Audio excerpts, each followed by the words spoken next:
Guys, maagang umaalign ang mga tala ika nga para sa kupunan ng Barangay Ginebra. Magbabalik na si L.A. Tenorio at inaasahang maglalaro na siya kontra sa Tira Firma on December 3. Araw po ng linggo yan. Babalik na rin sa hardcourt si Jamie Malonzo matapos magpahinga ng isang laro kontra sa Bossing. Nakitaan din ni Coach Tim Cone ng potensyal ang Ginebra rookie na si Ralph Co. At ang sabi ng Ginebra mentor, sooner or later, puputok ang opensa ng kanilang rookie. Samantala, tinanghal na PBA Player of the Week ang bagong kabarangay na si Maverick Ahanmisi. Isang pagkilala sa impact ng combo guard sa kupunan ng Ginebra at inaasahan na magiging gatong ito upang lalo pang humusay si Ahanmisi upang tulungang umangat ang mga mag-ala. Yan at maraming iba pa ang ating pag-uusapan kaya panoorin nyo ang bidyong ito hanggang dulo. Pero bago ang lahat, kung gusto nyong suportahan ang ating channel, please like and subscribe. Malaking bagay na po yan sa aming mga vlogger. Sa mga nag-subscribe na, maraming salamat. At sa mga hindi pa, salamat sa pagdalaw ninyo dito sa ating channel.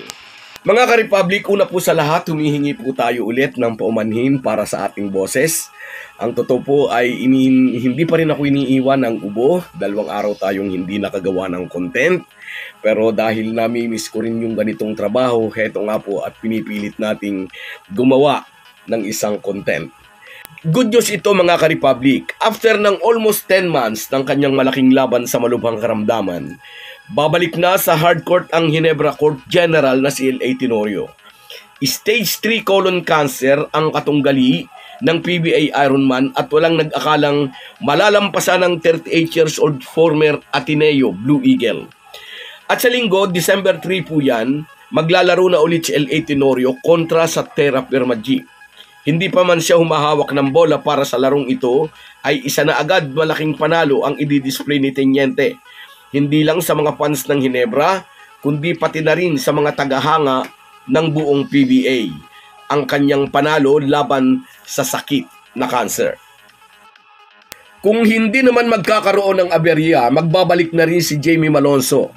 Matapos ipahinga ng isang laro ang slight injury sa kanyang kamay, ngayon ay handa na ulit si Malonzo na pasayahin ang mga Ginebra fans sa kanyang relentless play sa loob ng court na may dagdag bonus na mga dunks.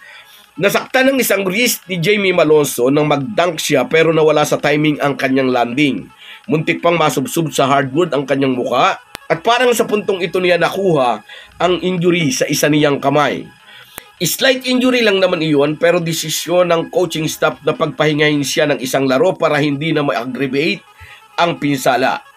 In absence of Jamie Malonzo, nagkaroon naman ng chance ang Ginebra rookie na si Ralph Co upang ipakita ang kanyang kakayahan. At binigyan siya ni Ginebra coach Tim Cone ng isang malaking sorpresa na mag-start siya sa kanilang laro laban sa Bossing. At hindi sinayang ni Ralph Co ang pagkakataon. Kahit hindi pa siya nakaka-score bilang 5-on-5 player, ay nakuha agad niya ang atensyon ni coach Tim Cone. Bilib ang American coach sa kanyang rebounding, defense, at pati sa pagbibigay niya ng assist. Sabi nga ni Coach Tim Cone, kahit hindi pa umi-score si Ralph Co, pero pag nasimulan daw nito ang pag-score ay tiyak na magtutuloy-tuloy na.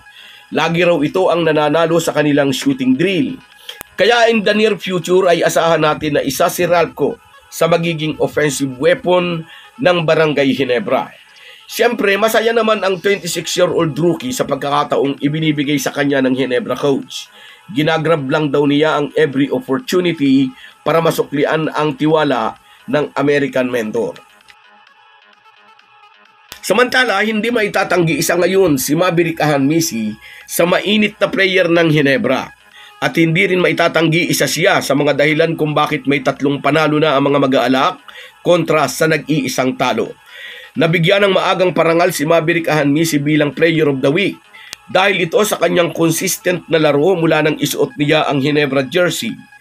4 na laro pa lang sa conference na ito, nag-a-average na agad si Ahanmisi ng 17.3 points, 9.3 rebounds, almost double-double yan sa napakabata pang conference. Kung noon ay maraming Ginebra fans ang naiinis kay Ahanmisi, ngayon ay isa na siya sa apple of the eyes ng mga Ginebra fans dahil sa kanyang magandang performance. Sa Linggo, makakaharap ng Barangay Ginebra ang kupunan ng Terra Firma Gift na may hawak na kartadang 2 panalo, 3 talo. Kung masisilat nila ang mga mag-aalak, magiging 3 wins, 3 losses ang kanilang kartada. Plano naman ng Ginebra na kuhanin ang panalo upang makipagsiksikan pa sa pangalawang pwesto kasama ang Phoenix na may 4 na panalo at 1 talo. So guys, yan lang muna. Hanggang sa muli. Bago tayo magpaalam, may imekos-mekos na natin ang ating shoutout. Shoutout kina Eliza Ruth Rosario, Ray Layante, Alex Caras, Paula Reyes, Almira Somolat, Celine Rilo, Rino Baral, Benedict, Lina Cargullo from Bicol, at si Jaymond Makiling. Kahit gaano po tayo kabisi, ay huwag po nating kalimutan ang ating buhay espiritual. Lagi po tayong magpasalamat sa bawat araw na dagdag sa ating buhay.